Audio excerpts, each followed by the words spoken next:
Why are there so many methods for parallel parking, and which one is actually best for beginners? The truth is, you don't need to memorize everything. Just remember three simple methods, and you'll be able to handle about 90% of parking situations.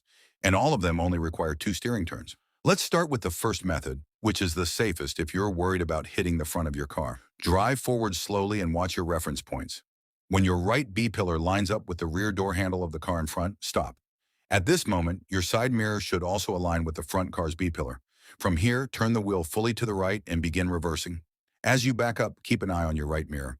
Once you see the front door handle align with the curb, immediately turn the wheel fully to the left and continue reversing. Because your car wasn't fully aligned at the start, you'll naturally keep a safer distance from the front car, so there's less risk of scraping. When your car becomes parallel to the parking space, straighten the wheel and adjust your position. Now let's move on to the second method, which is more precise and works well when you have enough space.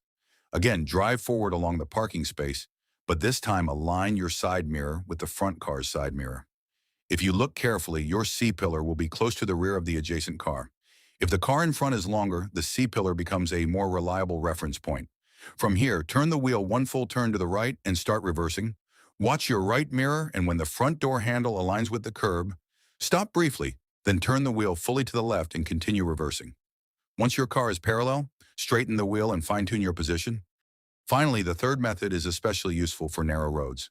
In this case, you need to move a bit further forward than usual until your B-pillar lines up with the front of the car ahead.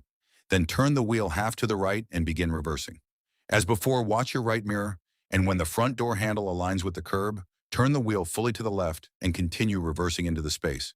If you notice, all three methods follow the same principle. Only two steering turns are needed to get into the spot. The more you turn the wheel, the more your car's front will swing outward. That's why beginners should choose the method based on the situation, whether the road is wide, narrow, or somewhere in between.